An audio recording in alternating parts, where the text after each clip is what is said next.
السلام عليكم ورحمة الله وبركاته.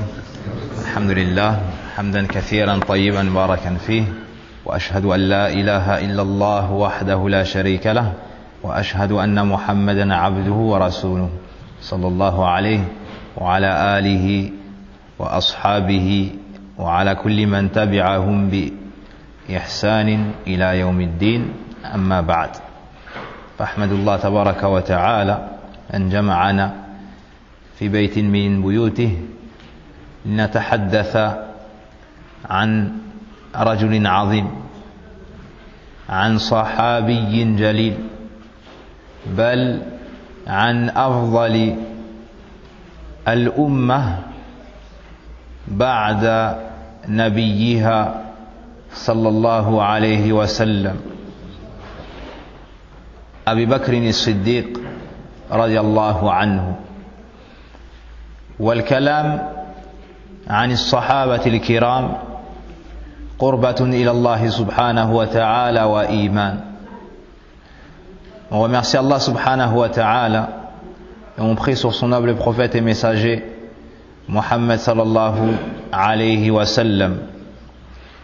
On remercie Allah azza wa jal, celui qui nous a facilité cette assise dans l'endroit qui lui est le plus aimé, la mosquée. Et cela afin de parler d'un homme qui a une grande place dans la communauté, qui a une grande place dans l'islam, un compagnon du prophète sallallahu alayhi wa sallam, ou plutôt le meilleur des compagnons et même le meilleur des hommes après les prophètes et messagers.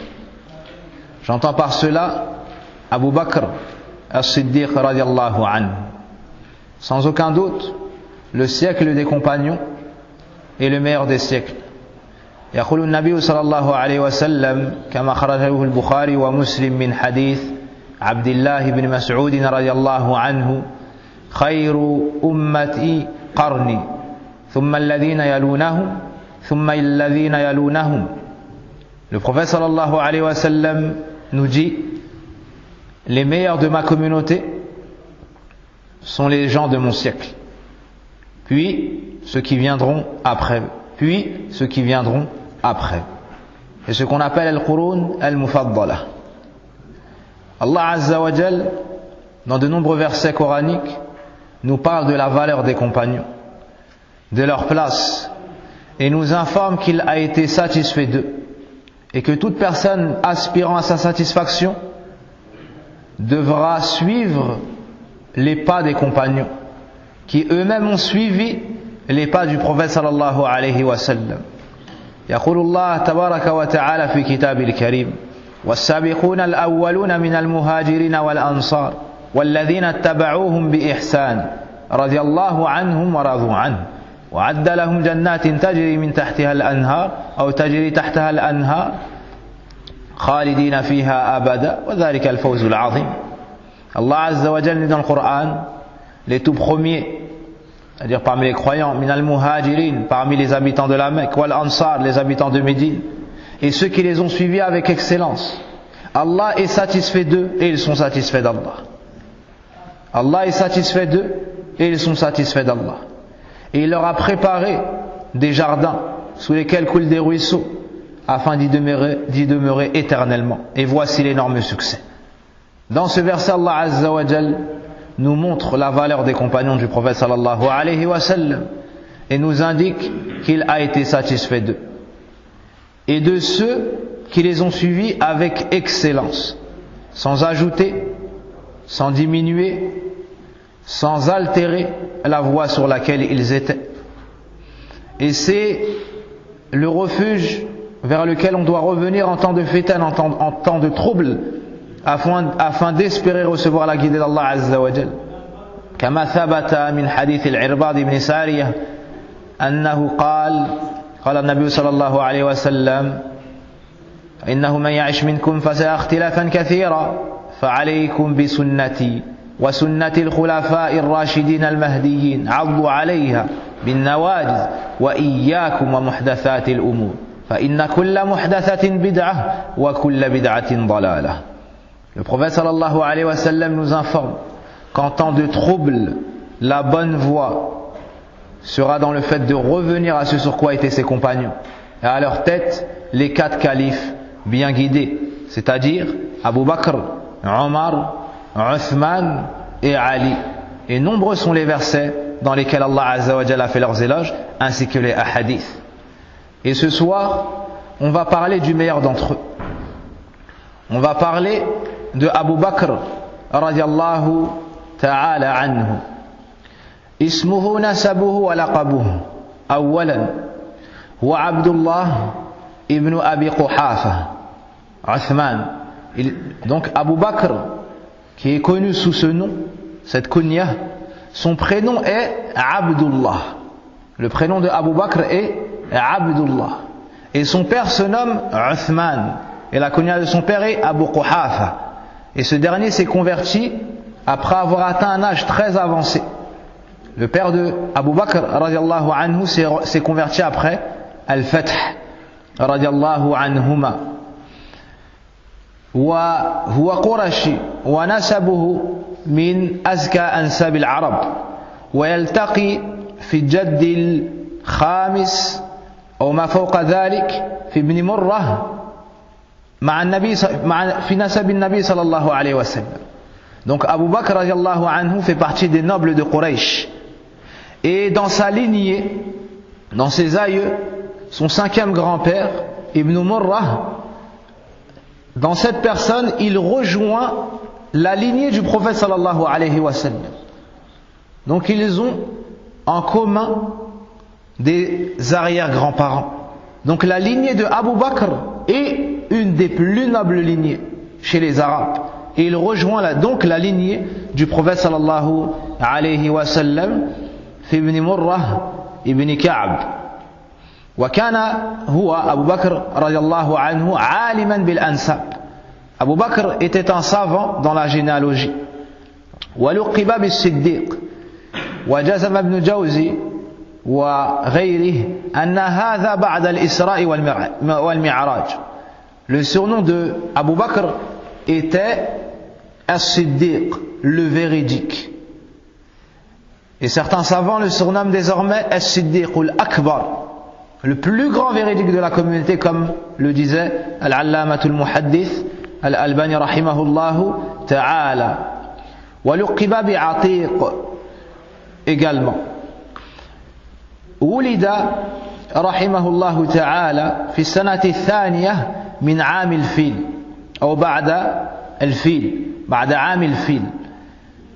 Abu Bakr radiallahu anhu est né 2 ans et demi après l'année de l'éléphant. Et l'année de l'éléphant, c'est l'année où est né qui? Le prophète sallallahu alayhi wa sallam. Donc le prophète sallallahu alayhi wa sallam est son aîné de 2 ans et demi. Il est plus grand que Abu Bakr radiallahu anhu de 2 ans et demi. Comme l'a dit Ibn Hajar rahimahullahu ta'ala, nasha'a wa wulida fi khayri biqa'il ard fi Makkah al-Mukarramah. Donc il est né dans le meilleur pays au monde. Il est né à la Mecque et a grandi à la Mecque. Wa kana tajiran wa shahiran wa wassa Allah subhanahu wa ta'ala alayhi fi rizqihi. Et c'était un grand commerçant. C'était un grand commerçant. Allah azza wa jal lui a facilité une grande richesse. En ce qui concerne sa description, sifatul khilqiyya, kana ماذا أبو بكر رضي الله عنه رجلا أبيض يخالط الصفر كان نحيفا. Abu Bakr رضي الله عنه, comme l'a décrit Aïcha رضي الله عنها, était blanc de peau. Il était blanc de peau et cette blancheur était troublée par un certain jaune. Il était fin et dont les favoris, c'est-à-dire ses pattes, étaient peu fournis. Son nez, emblématique chez les Arabes, était fin et long, se caractérisant par une légère bosse. Son visage était creux. Son visage était creux. Et ça, c'est en général le visage de la personne qui est fine. ainsi que ses yeux, son visage était creux ainsi que ses yeux, enfoncés, laissaient apparaître un fond saillant, proéminent, ses phalanges peu charnues, laissant quant à elles entrevoir ses 15 veines. Ces veines, du fait qu'il était blanc, du fait qu'il était fin, lorsqu'on le regardait de face, on pouvait apercevoir quelque peu ses veines. Donc, sa silhouette, concernant sa silhouette, il était peu corpulent, il était fin, et ses jambes étaient maigres, au point où son izar, le vêtement qu'on attache en bas, tombait, et il ne cessait de le remonter. Au point où lorsqu'il a entendu un hadith du prophète sallallahu alayhi wa sallam, ma asfalul ka'bayn fi an-nar, il a eu peur.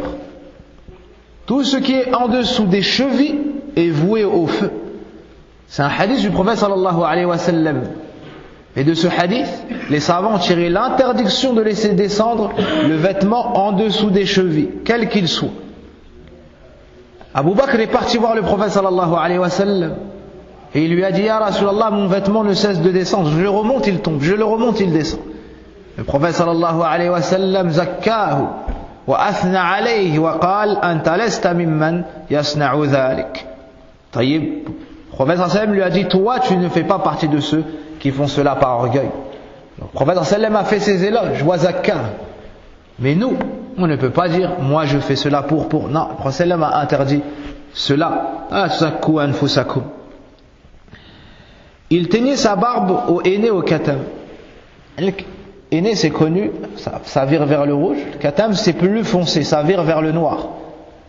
Donc il avait une barbe qui était un peu longue, mais qui était fine.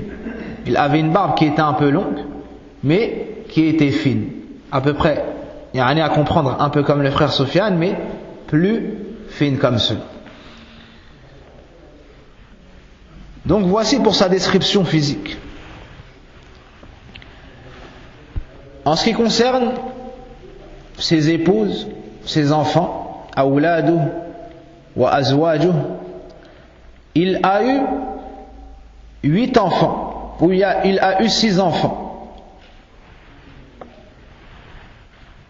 Taïb, 3 garçons et 3 filles.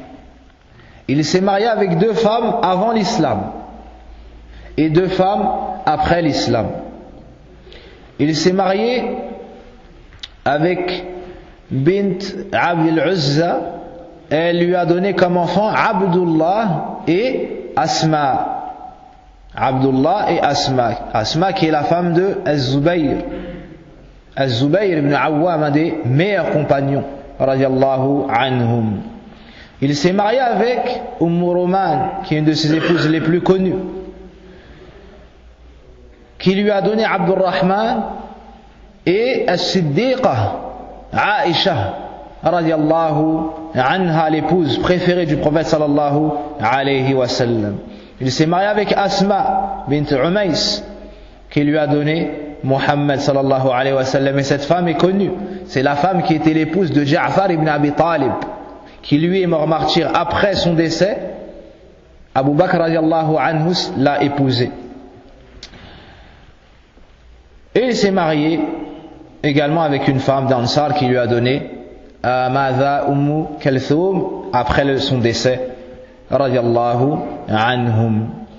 Amma islamu, دخوله في الإسلام كان من السابقين ممن استجاب لدعوة النبي صلى الله عليه وسلم.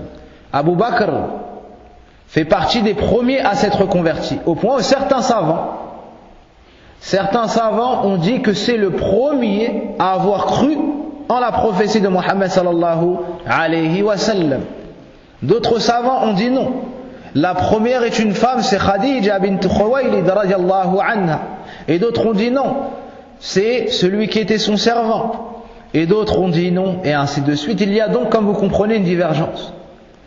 Et une parole que beaucoup de savants ont jugée comme étant bonne est de dire que Khadija, c'est la première à s'être convertie parmi les femmes. Et Abu Bakr, c'est le premier à s'être converti parmi les hommes. Et Ali est le premier à s'être converti parmi les enfants. Et Zayd est le premier à s'être converti parmi, comment on va dire ça, le mawali, les servants. طيب. Le prophète sallallahu alayhi wa sallam a même dit: Inna Allah ba'athani ilaykum faqultum kadhabta wa qala Abu Bakr sadaqt. Le prophète sallallahu alayhi wa sallam faisait ainsi ses éloges. Il disait: lorsque je suis venu à vous, après que beaucoup de compagnons aient cru, lorsque je suis venu à vous, vous avez dit, vous m'avez démenti. Et Abu Bakr a reconnu mes dires et a attesté de ma véracité. Donc Abu Bakr radiallahu anhu n'a pas douté un jour de la véracité du prophète sallallahu alayhi wa sallam. Et ce hadith Abi Darda inda al-Bukhari. Donc il a immédiatement accepté la da'wa du prophète sallallahu alayhi wa sallam, qu'il l'a appelé à la ilaha illallah Muhammadur Rasulullah sallallahu alayhi wa sallam. Immédiatement après avoir été comblé par Allah Azza wa Jal de par cet islam, il a pris les enseignements du prophète sallallahu alayhi wa sallam, sachant que c'était son ami avant l'islam, c'était son compagnon dans l'islam, c'était son compagnon dans l'Hijra, c'était son compagnon à Médine, c'était son compagnon dans les batailles, et c'est désormais son compagnon sous terre. Radiyallahu anhu. Fama faraqa an-nabi sallallahu alayhi wa sallam yawman. Il ne s'est jamais séparé du prophète sallallahu alayhi wa sallam. Il était avec lui avant l'islam, il a été avec lui dans l'islam, il a été avec lui en voyage, il a été avec lui du voyage de Mecca à Médine, à la bataille de Badr, à la bataille de Uhud, à Al-Hudaybi, et ainsi de suite. Il n'a cessé d'accompagner le prophète sallallahu alayhi wa sallam. Et au début, lorsqu'il s'est converti, il est parti immédiatement appeler les gens à la ilaha illallah. قال النبي صلى الله عليه وسلم بلغوا عني ولو آية. Transmettez de moi ne serait-ce qu'un verset. Celui qui prend une science, qui comprend cette science, la met en pratique, il convient par la suite de transmettre cela. Il convient par la suite de transmettre cela, à ne pas comprendre que celui qui est ignorant va parler de son dont il ne connaît pas là. Taïb, en disant fais da'wa, il n'y a que cela qui compte, et si tu fais da'wa, on va t'enseigner là. T'apprends en premier, comment est-ce que tu pourras appeler les gens à ce que toi-même tu ignores. Donc c'était un arabe, il a entendu la ilaha illallah, il a compris le sens de cette parole. La ma'bouda bi haqqin illallah.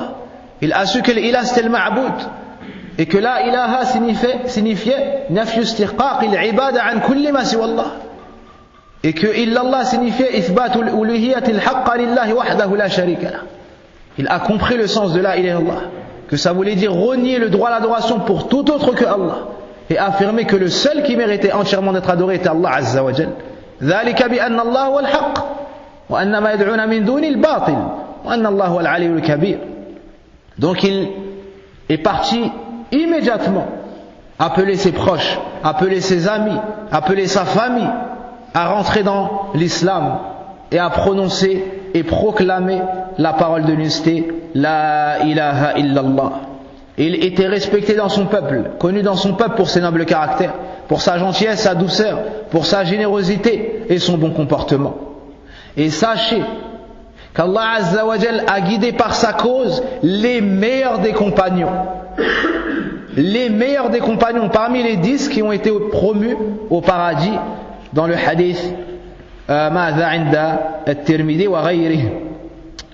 Il a fait da'wa à Uthman ibn Affan, le troisième meilleur des hommes après les prophètes et messagers. Khalifatul Muslimin, Dhu Nurrayn. Il a fait da'wa à Uthman et Uthman s'est converti à l'islam. C'est donc lui la cause de l'islam de Uthman. Donc, Yawm al-Qiyamah, Abu Bakr va avoir aussi les hasanats de qui? De Uthman. Subhanallah. Ça a été la cause de l'islam de qui? Az-Zubayr ibn Awwam, qui fait partie des 10 premiers au paradis. Ça a été la cause de l'islam de qui? De Talha ibn Ubaydillah, qui fait partie des 10 premiers au paradis également. De Sa'd ibn Abi Waqqas, de Abdurrahman ibn Auf, et par la suite d'autres personnes, subhanallah. Imaginez qu'Yom al-Qiyam, Abu Bakr arrive avec ses hasanat et c'est le meilleur de la communauté après le prophète sallallahu alayhi wa sallam. En plus de cela, il aura les hasanat de toutes ces personnes qu'il a guidées. Car le prophète sallallahu alayhi wa sallam nous enseigne que celui qui montre le bien aura les mêmes récompenses. Celui qui montre le bien aura les mêmes récompenses. Et dans cela, il y a une leçon pour ceux qui se sont convertis à l'islam et dont la famille est restée dans la mécréance ou le polythéisme.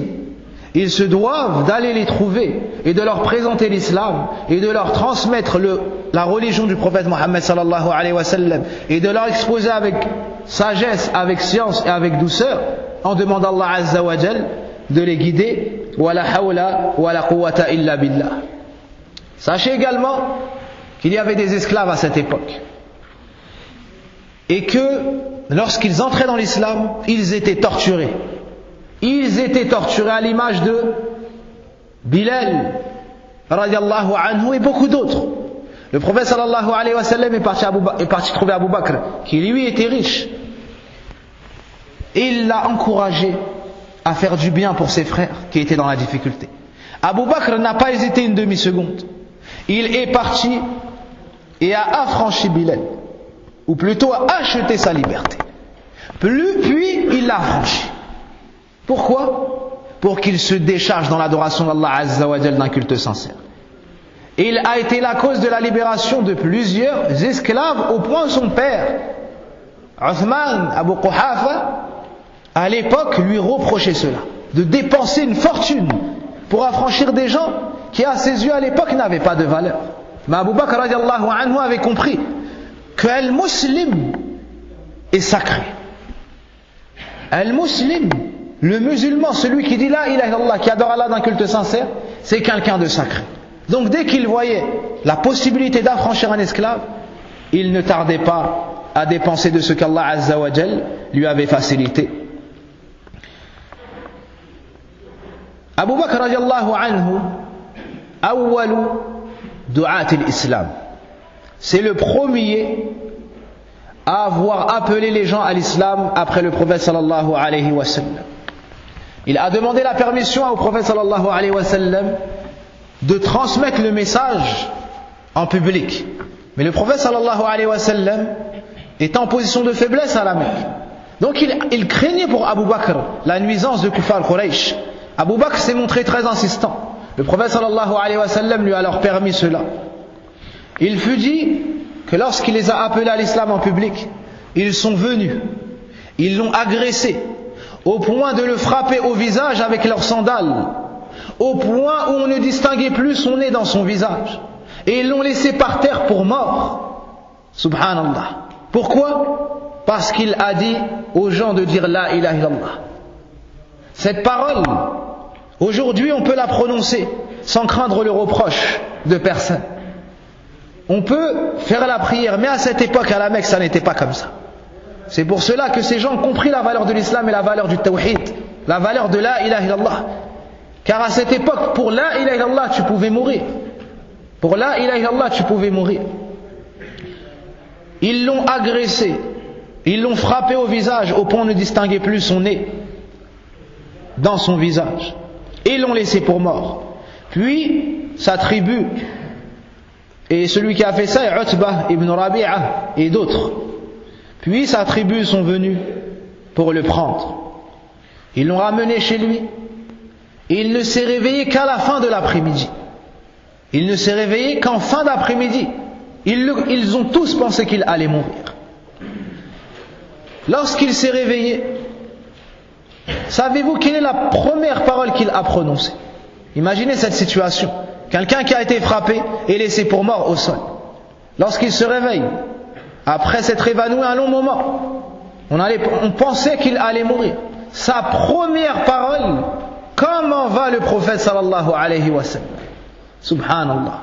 Tellement il a aimé le prophète sallallahu alayhi wa sallam et il voulait le secourir ainsi que la religion d'Allah azza wa jal. On lui a dit il va bien. Il a dit non, je veux le voir. Être sûr qu'il va bien et qu'il est sain et sauf. On l'a donc porté, il ne pouvait plus marcher et on l'a emmené et il a pu voir le prophète sallallahu alayhi wa sallam de ses yeux et se tranquilliser sur sa situation. Comme je vous ai cité, au début de l'islam, on ne laissait pas pratiquer les musulmans leur religion. Ils étaient sans cesse persécutés par les notables de la Mecque et par les habitants de la Mecque. On les insultait, on les dénigrait, certains étaient assassinés car ils refusaient de sortir de l'islam. Bilal, on l'emmenait, radiyallahu anhu, et on posait sur lui une pierre lourde et sur son dos le sol ardent de l'Arabie, et on lui disait de renier l'unicité d'Allah et d'affirmer le polythéisme, et il ne cessait de répéter Ahadun, Ahadun. Allah est une divinité unique et c'est le seul à mériter l'adoration. Ils ont torturé Yasir et son épouse Soumayya, les parents de Ammar radiyallahu anhum, au point de les assassiner. Au point de les assassiner, personne ne pouvait rien faire pour eux. Ils étaient en situation de faiblesse. Alors, ils sont partis à Al-Habasha, l'endroit se situant en Éthiopie et aux alentours. Et Abu Bakr radiyallahu anhu fait partie de ces gens qui ont fait ce qu'on appelle la première petite hijra. Et en chemin, après avoir parcouru quelques jours, de nombreux kilomètres, il a rencontré Al-Rimad ibn Darinna, qui était un noble, ou bien qui était une grande personnalité dans son peuple. C'était un chef dans son peuple. Et comme je vous ai cité, Abu Bakr était connu pour le bien respecter. Lorsqu'il a vu Abu Bakr dans cet endroit, il lui a dit: où est-ce que tu vas? Il lui a répondu: أخرجني قومي فأنا أريد أن أصيح في أرض الله لأعبد ربي سبحان الله. Il lui a répondu lorsqu'il lui a dit: que fais-tu ici? Il lui a dit: je suis sorti de la Mecque car mon peuple m'a banni, car mon peuple m'a empêché d'adorer mon Seigneur. Alors je suis sorti sur la terre d'Allah afin de pouvoir l'adorer uniquement. Alors cet homme s'est étonné. Il lui a dit: il lui a dit: quelqu'un comme toi, on ne peut pas le virer et il ne convient pas à ce qu'il sorte. Il lui a dit: est-ce que tu veux être sous ma protection? Car c'était un chef de tribu. Et chez les Arabes, lorsque tu venais avec une personne et tu disais: un tel est sous mon toit, personne n'attentait à son honneur ni à sa vie. Abu Bakr a accepté cela. Et cet homme a conditionné une chose, c'est qu'il adore Allah mais que dans la maison, et qu'il récite mais que dans la maison. Abu Bakr a accepté cela. Après un certain temps, Abu Bakr a commencé à réciter le Coran à voix haute, à vouloir adorer son Seigneur en public. Les gens de Quraysh sont partis se plaindre à ce chef de tribu et ils lui ont dit: dis à Abu Bakr d'arrêter de faire cela car ça trouble nos épouses et nos enfants. Qu'est-ce qu'ils appellent ce trouble? Ça guide leurs enfants et leurs épouses vers l'unicité d'Allah Azza wa Jal. C'est cela qu'ils appellent un trouble. Ça guide les gens à l'islam. C'est cela qu'ils appellent un trouble. Comme on peut entendre de nos jours, wala hawla wala quwwata illa billah, alors que l'islam représente tout le bien et que le bien, si seulement ils savaient. Alors cet homme est venu voir Abu Bakr et il lui a dit: Abu Bakr, on s'était mis d'accord sur le fait que tu adores ton Seigneur que dans la maison. Et il lui a dit: et je reçois des nuisances par ta cause, donc soit tu t'en tiens à ce qui était convenu, soit tu me rends cette sécurité que je t'avais accordée. Abu Bakr radiallahu anhu, après avoir écouté ces paroles, lui a répondu: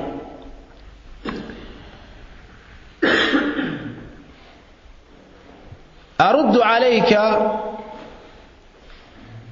jiwarak wa arda bi jiwarillah.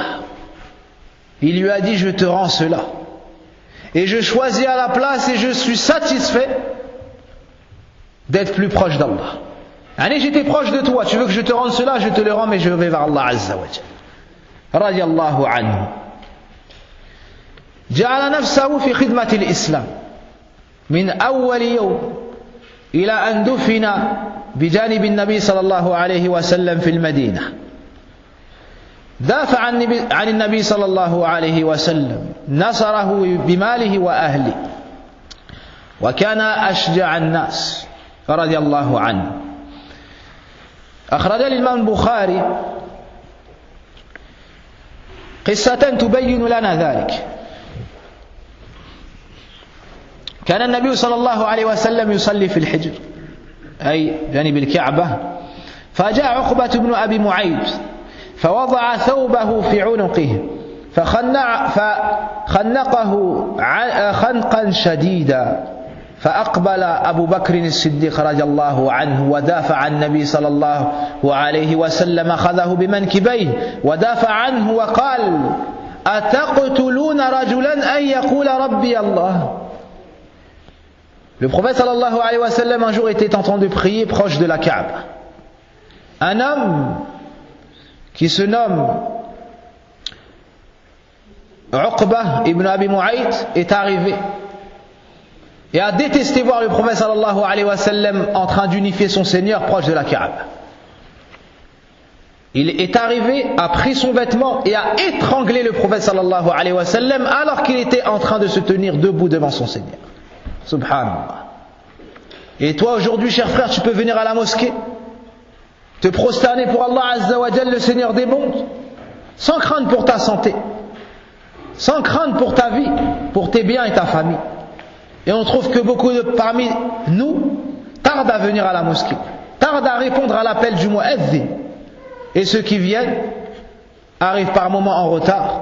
Regardez ici le prophète sallallahu alayhi wa sallam, pour prier pour Allah Azza wa Jal, regardez les nuisances qu'il a subies pour que cette prière nous parvienne au jour d'aujourd'hui. Fala hawla wa la quwwata illa billah. Abu Bakr est arrivé, s'est empressé vers le prophète sallallahu alayhi wa sallam, l'a défendu et s'est exclamé en disant: est-ce que vous allez tuer un homme parce qu'il dit mon Seigneur c'est Allah? Est-ce que vous allez tuer un homme car il dit que le seul Seigneur c'est Allah, donc le seul a mérité l'adoration? Subhanallah.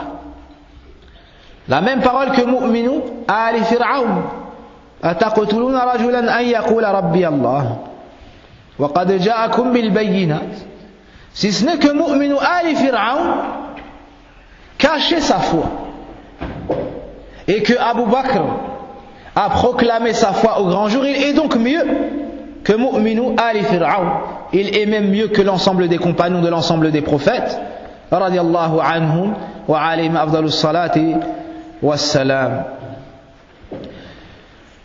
Abu Bakr radiyallahu anhu صاحب الهجرة مع النبي صلى الله عليه وسلم.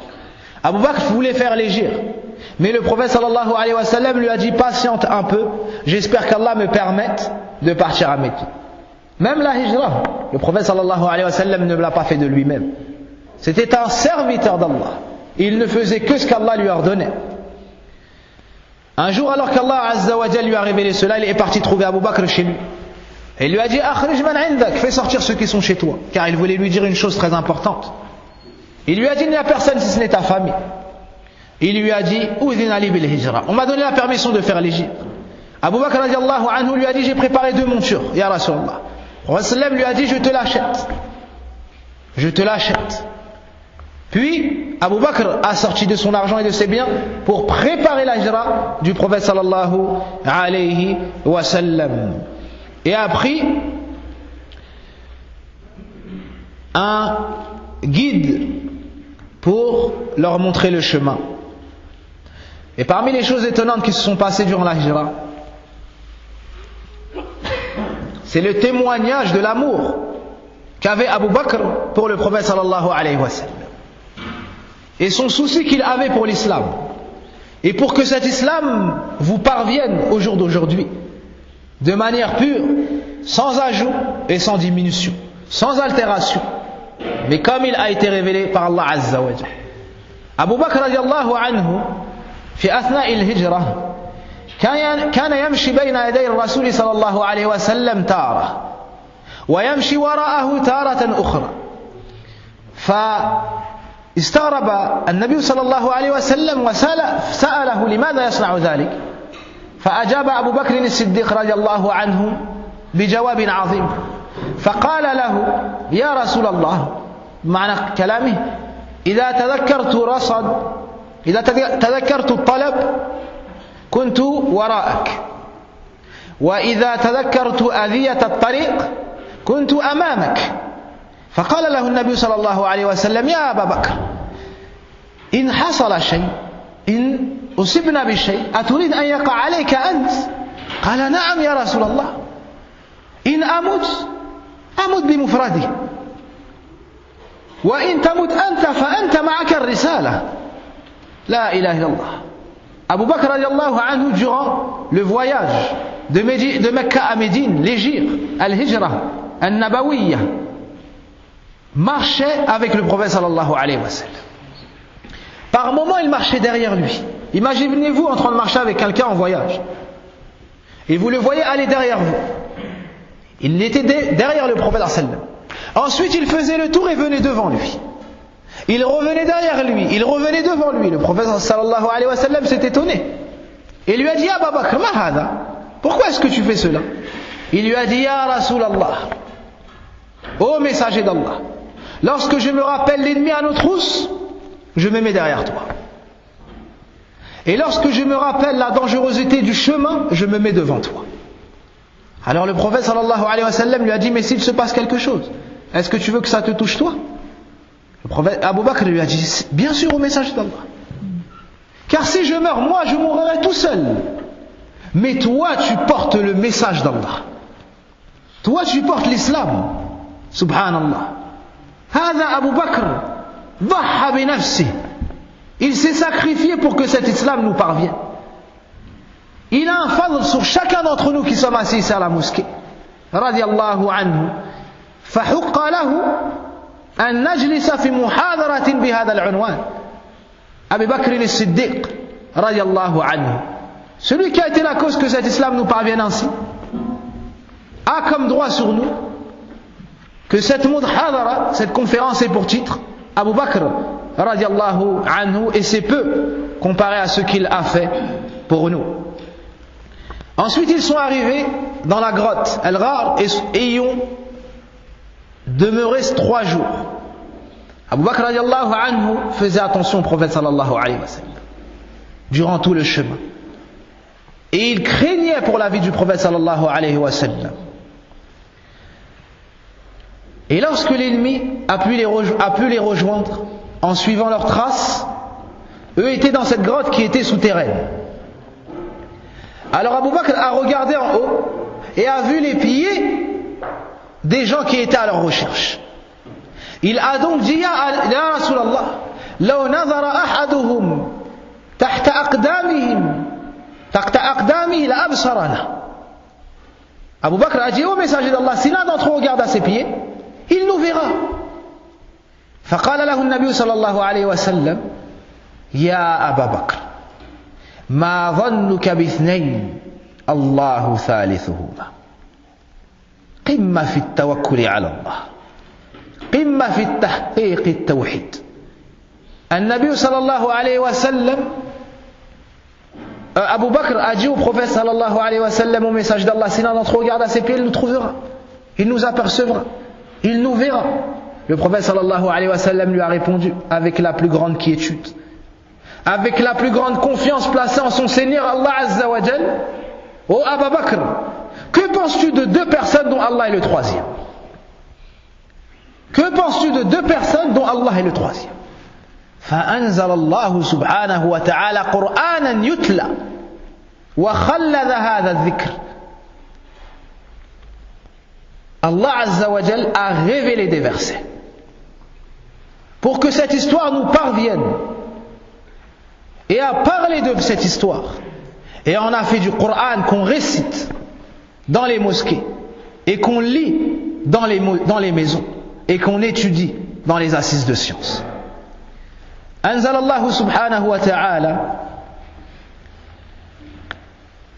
إلا تنصروه فقد نصره الله إذ أخرجه الذين كفروا ثاني اثنين إذ هما في الغار إذ هما من أبو بكر والنبي صلى الله عليه وسلم أو النبي صلى الله عليه وسلم وأبو بكر إذ هما في الغار إذ يقول أي النبي صلى الله عليه وسلم لصاحبه من أبو بكر رضي الله عنه إذ يقول لصاحبه لا تحزن إن الله معنا أثبت الله تبارك وتعالى المعية للنبي صلى الله عليه وسلم وللصديق أبي بكر رضي الله عنه. Allah a révélé, selon le sens rapproché, et si vous ne lui portez pas secours, Allah l'a déjà secours. Lorsque ceux qui ont mécru l'avaient banni, deuxième de deux, quand il était dans la grotte et qu'il disait à son compagnon, ne sois pas triste, certes Allah est avec nous. Ne sois pas triste, la tahzan. ولاحظ أنه لم يقل له لا تخف بل قال له لا تحزن. يقول العلامة الشيخ عطية محمد سالم وهو عالم كبير من أهل مصر كان في مدينة النبي صلى الله عليه وسلم وهو أكبر تلميذ للعلامة محمد الأمين الشنقيطي رحمه الله تعالى. Le grand savant Mohammed Atiya Salim dit dans ce verset, Allah Azza wa Jal n'a pas dit au prophète sallallahu alayhi wa le prophète sallam n'a pas dit à Abu Bakr la takhaf, n'aie pas peur, mais il lui a dit la tahzan, ne sois pas triste. Pourquoi est-ce qu'il ne lui a pas dit la takhaf, n'aie pas peur, mais il lui a dit la tahzan? Parce que le prophète sallallahu alayhi wa sallam connaissait tellement bien Abu Bakr qu'il a vu en Abu Bakr qu'il n'avait pas peur pour lui-même, mais il avait peur pour le prophète sallallahu alayhi wa sallam. Alors il lui a dit ne sois pas triste, c'est-à-dire de ma personne. Ne sois pas triste, ne t'inquiète pas pour moi. Inna Allah ma'ana. Deuxièmement, al-ma'iyya. Allah Azza wa Jal ma'ana. Al-ma'iyyatullah ala qismayn. Le sens de Allah est avec nous, il y a deux sens dans cela. Allah ma'aru, yani na'lam ونؤمن بأن الله عز وجل عال فوق مخلوقاته على العرش استوى كما جاء في القرآن الرحمن على العرش استوى ثم استوى على العرش الرحمن. Allah Azza wa Jal est au-dessus des cieux, au-dessus de son trône, élevé en dehors de la création, subhanahu wa ta'ala, comme a dit l'imam Malik, et avant cela bien sûr le prophète sallam. Allah dans le Coran nous a cité plein de versets. Amintum man fis sama ilayhi yas'adu al-kalimu at-tayyib wa 'amalun salih yarfa'uhu. طيب. Et l'imam Malik également nous dit le tout miséricordieux s'est élevé au-dessus de son trône. Al-istiwa ma'loum wal kayfu majhoul wal imanu bihi wajib was su'alu anhu bid'ah. طيب. Allah Azza wa Jal est avec nous de par sa science, de par sa connaissance, sa vue, son ouïe, il sait tout ce qui se passe dans son royaume. Ça c'est le ma'iyyatul amma, le fait qu'Allah soit avec nous de manière générale. Mais il y a une ma'iyya qui est le ma'iyyatul khassa, bihifdhihi wa ta'yidihi wa nusratihi wa hubbihi tabaraka wa ta'ala. Allah est avec nous, le ma'iyyatul khassa, avec nous de manière particulière, c'est-à-dire qu'en plus de te voir, t'entendre, savoir tes états, il t'aime, te secourt, te défend, te protège de tes ennemis, te donne la victoire sur eux. Ben, il a affirmé cela pour le prophète sallam et Abu Bakr radiyallahu anhu. Cheikh Atiya nous dit encore, si on médite sur les histoires des autres prophètes, on ne trouve pas la ma'iyya qui a été affirmée dans une histoire avec un prophète, sauf celle de Abu Bakr radiyallahu anhu. Ensuite, il nous cite par exemple l'histoire de Moussa. Lorsque Moussa est parti de nuit avec son peuple, se dirigeant vers la mer. Ensuite, que Pharaon est venu avec son armée et ont rattrapé Moussa et ses compagnons. Qu'ont dit les compagnons de Moussa? Inna mudrakun. On est cernés. Qu'a répondu Moussa alayhi salam? Qala kalla. Inna ma'iya rabbi. Il a dit, nous ne sommes pas cernés. Il a dit, mais non, il y a avec moi mon Seigneur. Est-ce qu'il a dit ma'ana ou bien a-t-il dit ma'i? Ajibou ma'i. Il a dit avec moi. Alors que le prophète sallam a dit ma'ana. Subhanallah. Ma'ana, ça prouve qu'Abu Bakr radiyallahu anhu est meilleur que les autres compagnons. Aussi, Car le peuple de Moussa n'a pas eu le thabat de Abu Bakr. Abu Bakr n'a pas douté une seconde. Puis Allah Azza wa Jalla leur a facilité leur arrivée sain et sauf à Médine. Au point Al-Bara ibn Azib radiallahu anhu nous dit: nous n'avons jamais vu les habitants de Médine se réjouir et être aussi heureux que le jour où le prophète sallallahu alayhi wa sallam est arrivé à Médine avec Abu Bakr radiallahu anhu. Au point où ils nous disent que Al-Médina s'est illuminée pour sa venue et a été plongée dans le nom et a été assombrie le jour de sa mort sallallahu alayhi wa sallam. Abu Bakr a accompagné le prophète sallallahu alayhi wa sallam dans les batailles. Par exemple à la bataille de Badr. Lorsque le prophète sallallahu alayhi wa sallam a fini d'arranger les rangs, a fini tous les préparatifs pour le combat, il s'est mis à invoquer Allah Azza wa Jalla. Et cela longuement. Da'a Rabbah wa tadarra'a ilayhi wa talaba minhu al-nasr wa al-tamkin wa al-ta'yid wa al-himd wa al-nusra wa hakadha. Le prophète sallallahu alayhi wa sallam ne cessait d'invoquer Allah, il levait ses mains haut de la sorte. Il invoquait Allah, il s'humiliait devant lui, il lui demandait le secours, il lui demandait l'aide. Abu Bakr radiallahu anhu lamma ra'a hadha ashfaqa alayhi. Abu Bakr a été touché de cette image et de voir son bien-aimé se soucier de sa communauté ainsi. Alors au point où le prophète sallallahu alayhi wa sallam a fait tomber son rida, le vêtement qu'on met sur les épaules, il est tombé par terre. Abu Bakr est venu, il a ramassé le vêtement, l'a remis sur les épaules du prophète sallallahu alayhi wa sallam et il lui a dit: cela suffit au messager d'Allah. Cela suffit au messager d'Allah. Kafaka munashadatak li rabbik fa innahu sayu'tika ma wa'adak. Il lui a dit: cela suffit au messager d'Allah. Tu as invoqué Allah et il va te donner ce qu'il t'a promis. Et il en fut ainsi. Le prophète sallallahu alayhi wa sallam préférait les avis de Abu Bakr sur les autres avis. À Sulh al-Hudaybiyah, au pacte de non-agression qu'il y a eu avec les habitants de la Mecque, le prophète sallallahu alayhi wa sallam s'est mis d'accord avec eux sur certains points et a fait des concessions sur des grands points. Omar radiallahu anhu جاء إلى النبي صلى الله عليه وسلم وقال: يا رسول الله ألسنا على الحق وهم على الباطل؟ فقال له النبي صلى الله عليه وسلم: بلى يا عمر. قال: فلماذا نرضى الدنية في ديننا؟ كيف نتنازل هكذا في ديننا ونحن على الحق والله معنا؟ فقال له الرسول صلى الله عليه وسلم: يا عمر إني رسول الله والله ناصري ولست أعصي.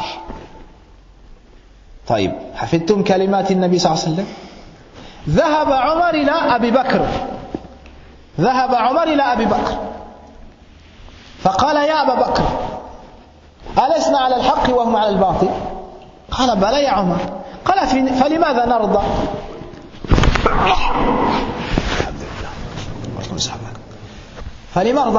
فلماذا نرضى الدنيا في ديننا؟ كيف نتنازل هكذا؟ فأجاب أبو بكر، وكان في غيبة النبي صلى الله عليه وسلم، قال له: يا عمر هو رسول الله والله ناصره ولا يعصي. نفس الجواب بالحرف. سبحان الله. Abu Bakr, Omar est parti voir le prophète sallallahu alayhi wa sallam, il a dit: Ya Rasulallah, au messager d'Allah, ne sommes-nous pas nous sur la vérité et eux dans le faux? Le prophète sallallahu alayhi wa sallam a dit: certes, ô Omar. Alors il lui a dit: pourquoi est-ce qu'on se rabaisse dans notre religion? Omar kana ghayuran ala dinillah azza wa jalla, kana rajulan qawiyan. Taïb, c'était quelqu'un de fort. Il n'a pas supporté de voir certaines concessions. Le prophète sallallahu alayhi wa sallam lui a répondu: ô Omar, je suis le messager d'Allah. C'est-à-dire que tout ce que j'ai fait, ça vient de la révélation. C'est Allah qui m'a dit de faire cela.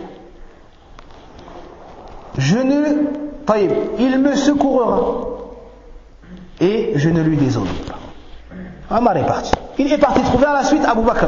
Et il lui a dit: oh Abu Bakr, ne sommes-nous pas nous sur la vérité et sur le faux? Abu Bakr a dit: bien sûr. Ensuite il lui a dit: pourquoi alors on se rabaisse dans notre religion?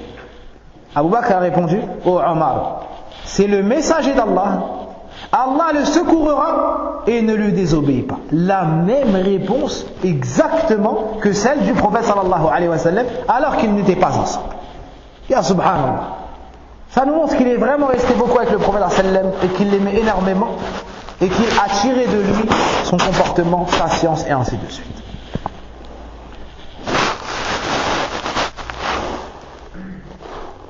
موقف آخر في غزوة أحد. À la fin de la bataille de Uhud. Donc il y a eu des pertes des deux côtés.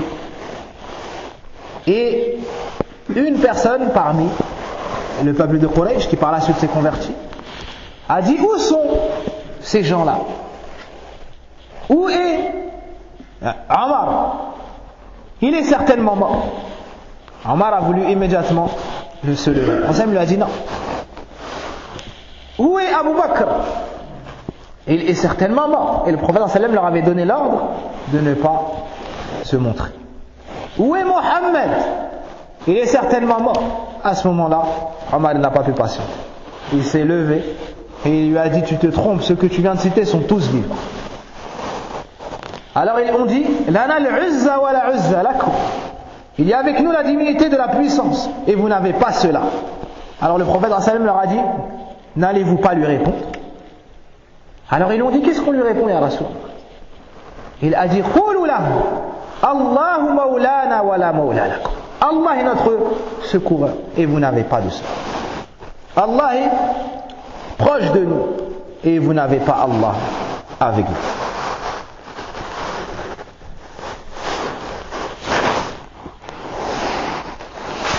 Abu Bakr radiallahu anhu, tout comme il a secouru le prophète sallallahu alayhi wa sallam à Mecca pendant la Hijra, il l'a également secouru à Médine.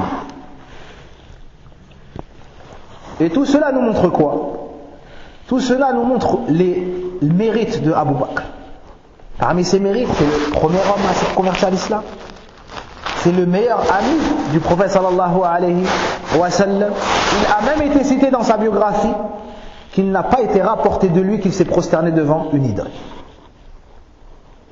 Parmi les rares compagnons où on n'a pas eu de texte signalant qu'ils se sont prosternés devant autre qu'Allah Azza wa Jalla, sachant qu'ils étaient dans un peuple du paganisme où ils adoraient une multitude de divinités.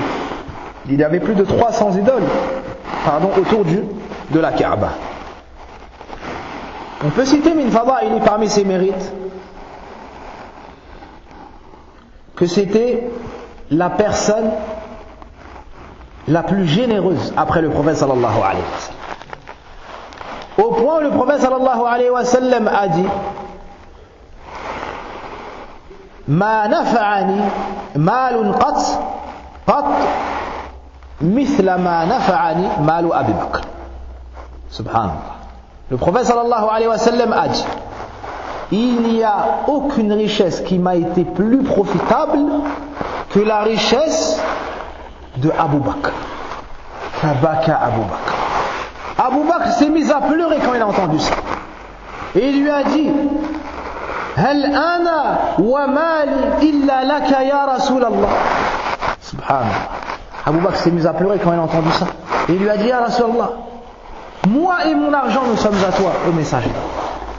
Mon argent t'appartient, ô messager d'Allah. Rapporté par l'imam Abu Daoud et l'imam Al-Albani في hadith authentique rahimahumullah. Omar ibn al-Khattab radiallahu anhu nous dit: حث النبي صلى الله عليه وسلم على صدقة فوافق ذلك مال عندي فقلت اليوم لأسبقن أبا بكر إن سبقته فذهبت وأخذت نصف مالي فرجعت ووضعت هذا بين يدي الرسول صلى الله عليه وسلم فقال له النبي صلى الله عليه وسلم: يا أبا بكر ما أبقيت لأهلك؟ قال: مثله. يا عمر أحسنت. ثم جاء أبو بكر الصديق رضي الله عنه فقال له النبي صلى الله عليه وسلم لما رأى كثرة ما وضع بين يديه قال له: ما أبقيت لأهلك يا أبا بكر؟ قال: تركت لهم الله ورسوله. يعني هذا ماله كله. سبحان الله. Le prophète sallallahu alayhi wa sallam a encouragé les compagnons à dépenser de leur argent. Alors, Omar a dit, cela tombait à un moment où j'avais une richesse. Alors je me suis dit, aujourd'hui je vais dépasser Abu Bakr. Car il y avait une grande concurrence entre Abu Bakr et Omar. C'est la concurrence qui est bonne et aimée dans l'islam. Stabiqul khayrat, la concurrence dans les hasanat, la concurrence dans le hifz al-Qur'an. Tu as un ami et tu apprends avec lui le Qur'an.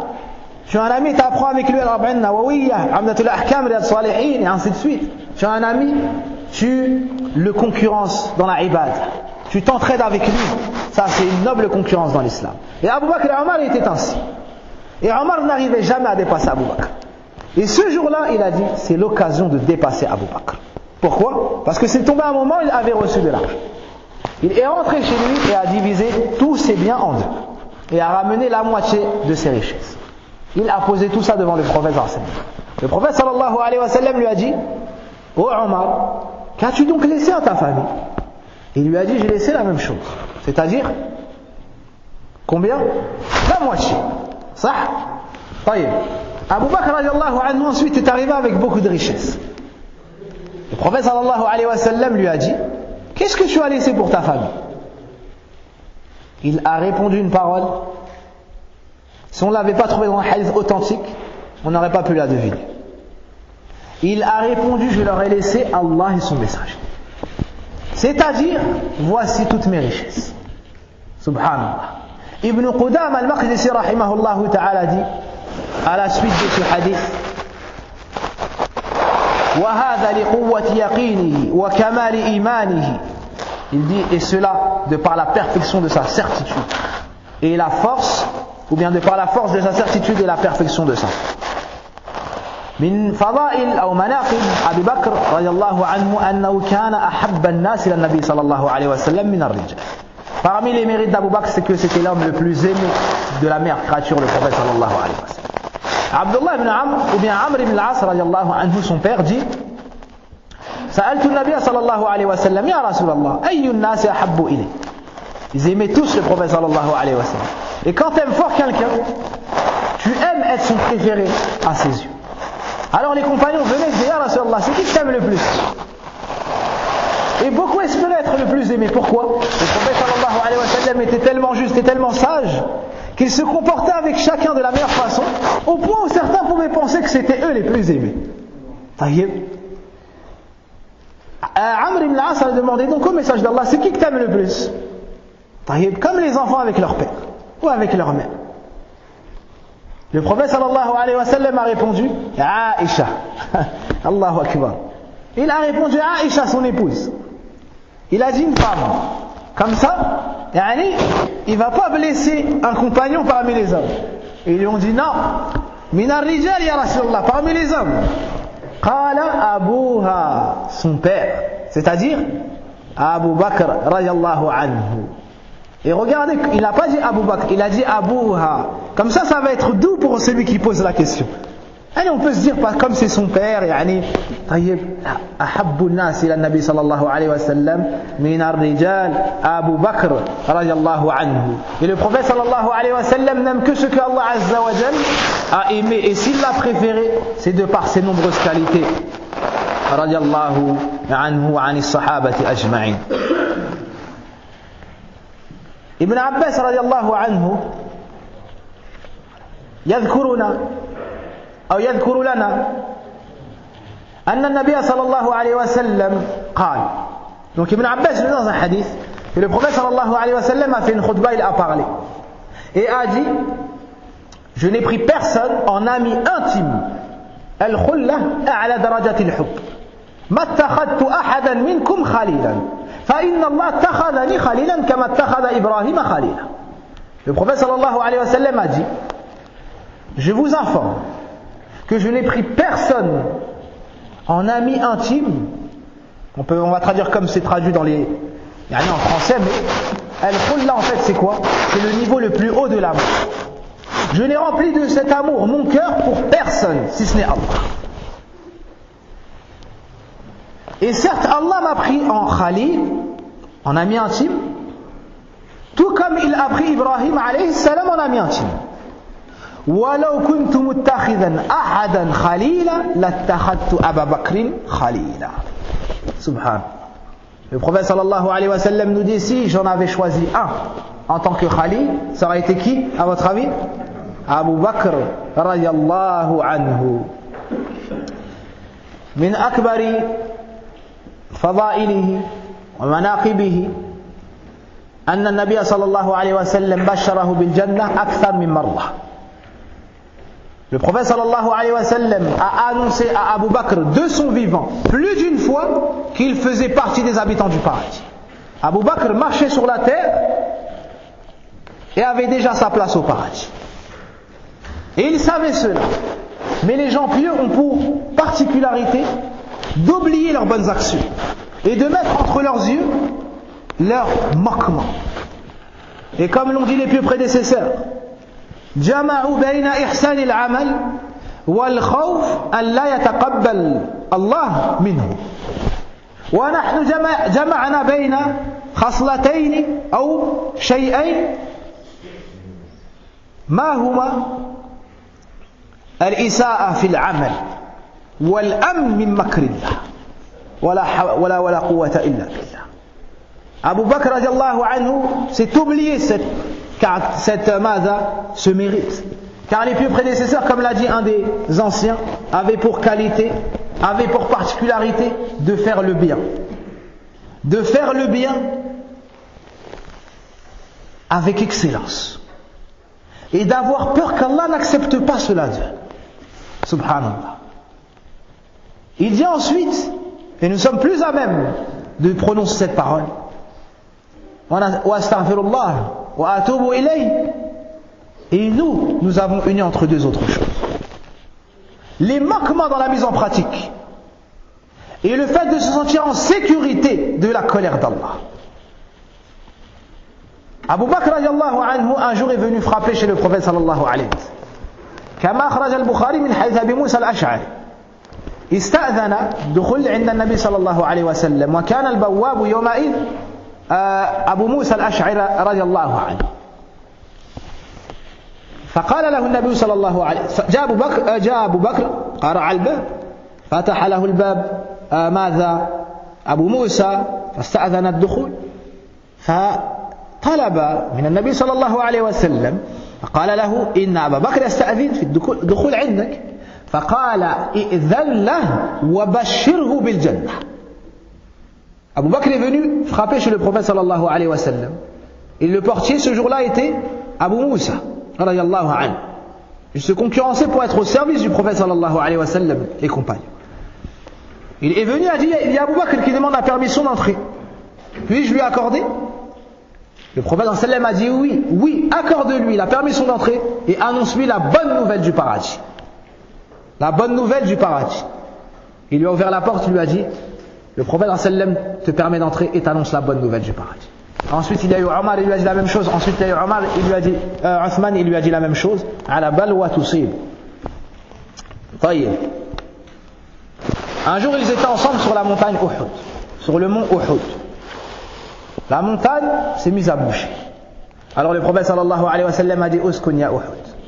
Tranquillise-toi au Uhud.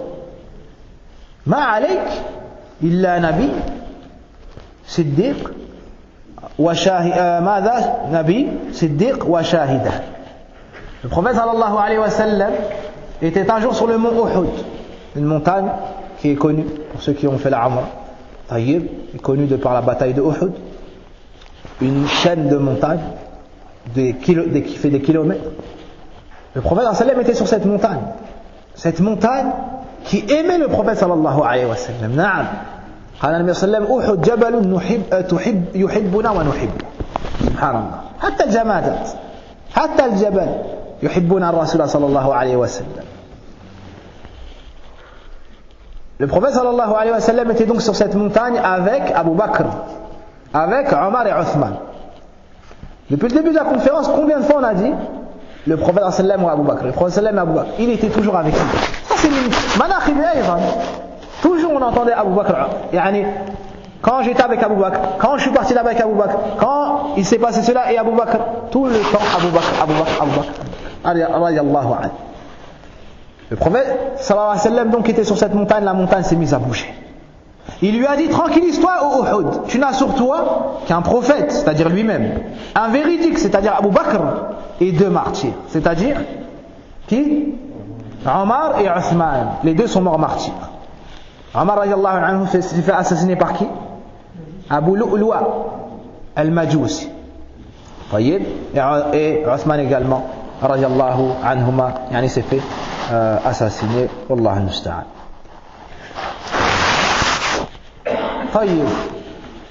Parmi les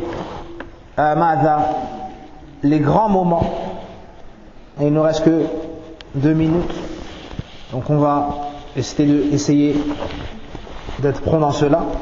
Il y a le moment de la mort du prophète sallallahu alayhi wa sallam. Il est tombé malade, au point de ne plus pouvoir se rendre au masjid environ jeudi dans la semaine. Il a dit Mourou Abu Bakr falyusalli bin nas. Il a choisi Abu Bakr pour présider et faire l'imam. Personne n'a fait l'imam du temps du prophète sallallahu alayhi wa sallam dans son lieu, sauf Abu Bakr radiyallahu anhu. Aïcha a dit, Ya Rasulallah, Abu Bakr est quelqu'un qui est très sensible. Lorsqu'il récite le Coran, de par ses pleurs, on n'entend même pas sa récitation. Ça fait partie de ses qualités. Il avait un qalb raqiq. Il faisait qiyam al-layl, souvent, et récitait le Coran, il faisait que de pleurer. Le prophète sallam a refusé et a dit, ordonnez à Abu Bakr de présider la prière. Aïcha a repris en disant au messager d'Allah, dit à Omar de présider la prière. Ordonnez à Abu Bakr. Et ça a continué comme ça. À la fin, il a dit, vous êtes à l'image de celles qui ont été prises de Youssouf. Aïcha radiyallahu anha, de par sa grande intelligence, pourquoi est-ce qu'elle a dit ça? Elle a dit une chose et il y avait une autre chose en dessous. C'était quoi? Elle ne voulait pas que le premier à présider la prière avant la mort du prophète soit son père. Par amour pour son père, elle n'a pas voulu que ce soit son père qui prie. Et que les gens par la suite disent c'est une mauvaise augure ou quelque chose comme ça. Donc il a refusé. Le prophète sallam n'a pas voulu quelqu'un en imam en dehors d'Abu Bakr pour les croyants. Et une femme est venue voir le prophète sallam pour lui poser une question. Il lui a dit reviens me voir. Elle lui a dit si je ne te retrouve pas. Il lui a dit iti Abu Bakr. J'irai voir Abu Bakr. Dans cela les savants ont dit qu'il y avait un signe que le prochain calife, le calife allait être qui? Abu Bakr radiyallahu anhu. Le prophète sallam est tombé très malade. Et ça s'est empiré de jour en jour. Au point qu'il ne pouvait plus sortir pour aller au masjid. Jusqu'au jour du lundi où il est décédé sallallahu alayhi wa sallam. Et cela est sans divergence akbaru al-musib al-masab. C'est le plus grand malheur qui a touché cette communauté. Plus que cela même les mondes et l'univers. La mort du prophète sallallahu alayhi wa sallam. Alors, lorsque cette information est sortie à la mosquée, a été su à la mosquée, les gens sont tombés en sanglots. Il y a eu un grand trouble et des voix se sont élevées au point où Omar radiyallahu anhu, celui qui pourtant était fort et avait une grande patience, une grande endurance, a menacé toute personne qui dirait que le prophète sallallahu alayhi wa sallam est décédé de lui trancher la tête. Il a sorti son épée et a dit ma mata Rasulullah. Mais il lui arrive comme est arrivé à Moussa, il est parti vers son Seigneur et il va revenir et il va combattre les hypocrites. Wallahi, si j'entends quelqu'un dire que le message d'Allah sallallahu alayhi wa sallam est décédé, je le toucherai de mon épée.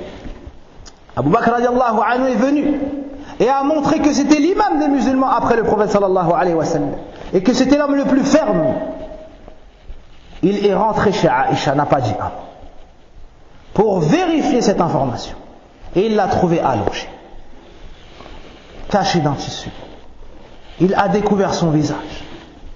Il a dit ma atyabaka ya Rasulallah hayyan wa mayyita la ilaha illallah. Comme tu es bon au messager d'Allah, vivant et mort. Ensuite il a remis cela le vêtement. Il est sorti au masjid et a fait se taire les gens. Et Omar radiallahu anhu ne voulait pas se taire. Et il lui a dit Uskut ayyuha ar-rajul. Abu Bakr lui a dit tais-toi. Et Omar a continué, il ne pouvait pas se taire. Il dit c'est une épreuve. Quelle est la plus lourde épreuve qu'un homme puisse vivre? Alors, Abu Bakr radiallahu anhu s'est tenu debout devant les gens et a fait une khutbah qu'Allah Azza wa Jal lui a facilité. Il a loué Allah Azza wa Jal, pris sur le prophète sallallahu alayhi wa sallam, puis a dit Ayyuhan nas, man kana ya'budu Muhammadan fa inna Muhammadan qad mat.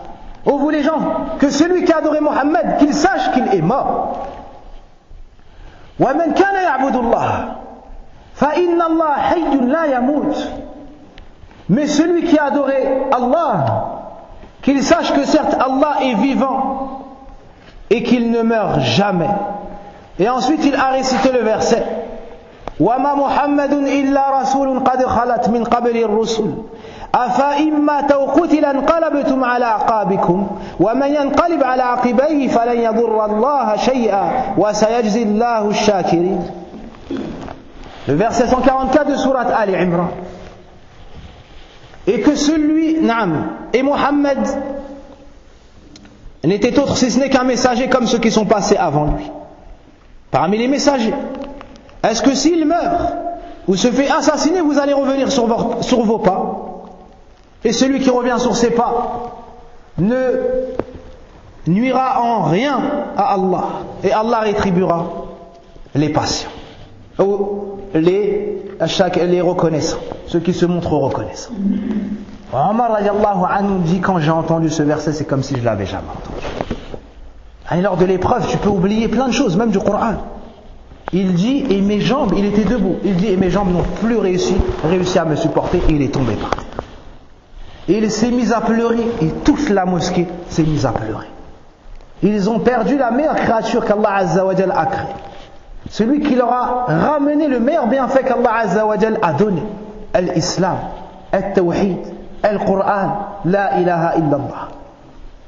Ensuite, il fallait un calife. Certains ont dit, on va prendre un calife chez les Ansar, un calife chez le Muhajir. On va faire comme ça, on va faire comme ça. Abu Bakr a dit non. Les gens de Quraysh doivent gouverner. En temps de fitna, il s'est rappelé des hadiths. Et a dit, Nahnu al-Umara. Taïb, nous sommes les dirigeants. Alors, il a dit, donne ta main au Omar. Il a voulu choisir Omar comme calife. Abu Bakr n'aimait pas le pouvoir. Omar a dit, qui est-ce qui pourrait accepter d'être devant Abu Bakr? Donne plutôt toi ta main. Il a pris sa main et lui a prêté allégeance. Et tout le monde est venu et s'est succédé. Et Abu Bakr fut donc le premier calife de l'islam. La première chose qu'il a fait après cela, il a dit à Oussama bin Zayd, qui avait arrêté son armée, était revenu, lorsqu'il a entendu la maladie du prophète sallallahu alayhi wa sallam. Abu Bakr a dit, Qum ya Oussama, lève ton armée et fais ce que le prophète sallallahu alayhi wa sallam t'avait dit. Ittiba'u sunnah. Il a voulu suivre la sunna immédiatement et mettre en pratique et continuer ce sur quoi était le prophète sallallahu alayhi wa sallam. Et on va s'arrêter en citant un dernier mérite d'Abu Bakr radiyallahu anhu. Après, le fait c'est lui, vous voyez le mushaf, le Coran, c'est lui qui a été à l'initiative de réunir le mushaf dans un seul livre. C'est lui la cause qui a fait qu'on ait réuni le Coran dans un livre. Et le dernier point que je voulais vous citer, c'est que à l'ouverture de la Mecque plutôt, Abu Quhafa, le père de Abu Bakr, a été guidé à l'islam. Il est venu, ils l'ont emmené au prophète sallallahu alayhi wa sallam. Lorsque le prophète sallallahu alayhi wa sallam a vu cette personne âgée, il lui a dit, donc il a mis sa main dans sa main pour lui prêter allégeance. Le prophète sallallahu alayhi wa sallam l'a regardé et a dit à Abu Bakr, pourquoi est-ce que tu ne m'as pas appelé pour que moi je me déplace vers la personne âgée? Regardez le adab du prophète sallallahu alayhi wa sallam. Alors que c'est la meilleure créature d'Allah Azza wa Jal, regardez comment est-ce qu'il était humble. Alors il a mis sa main dans la main du prophète sallallahu alayhi wa sallam. Il a dit Ashhadu an la ilaha illallah wa ashhadu annaka rasulullah. Savez-vous ce qu'il s'est passé? Abu Bakr a pleuré. Abu Bakr a pleuré. Alors le prophète sallallahu alayhi wa sallam s'est étonné. Il lui a dit pourquoi est-ce que tu pleures? Il lui a dit Wallahi ya Rasulallah, j'aurais aimé qu'à la place de mon propre père, ce soit ton oncle Abu Talib qui se convertit à l'islam pour qu'Allah Azza wa Jal te comble de joie. Allahu Akbar. هذا أبو بكر الصديق يفضل إسلام أهل النبي صلى الله عليه وسلم على إسلام أبيه نفسه. لا إله إلا الله. هذه محبة أبو بكر للنبي صلى الله عليه وسلم. هذه نصرة أبي بكر للنبي صلى الله عليه وسلم. وكل ما قلنا الآن قليل بالنسبة إلى ما يستحق الصديق الأكبر عبد الله بن عثمان أبو بكر الصديق رضي الله عنه. وفي الختام أحمد الله عز وجل وأصلي وسلم على نبينا محمد. اللهم صل على محمد وعلى محمد كما صليت على إبراهيم وعلى إبراهيم إنك حميد مجيد. اللهم بارك على محمد وعلى آل محمد كما باركت على إبراهيم وعلى آل إبراهيم إنك حميد مجيد. Et je remercie par la suite, je n'oublie pas aussi de remercier ceux qui m'ont invité, Abu Suhaib wa Faqahullah, et ceux qui m'ont accueilli dans cette mosquée, les responsables de cette mosquée. As'Allah tabaraka wa ta'ala lana wa lahum at-tawfiq wa as-sadat. Et je demande aussi à Allah Azza wa Jal de parfaire la construction de votre mosquée et d'en faire un endroit où on enseignera le Coran, on enseignera la Sunna, on enseignera la connaissance d'Allah Azza wa Jal, de l'islam et du prophète sallallahu alayhi wa sallam. Et je demande à Allah Azza wa Jal de vous accorder la bénédiction dans vos personnes, vos biens et vos enfants. Wa subhanaka Allahumma wa bihamdik ashhadu an la ilaha illa ant astaghfiruka wa atubu ilayk wa jazakumullah. Et je m'excuse d'avoir pris beaucoup de votre temps.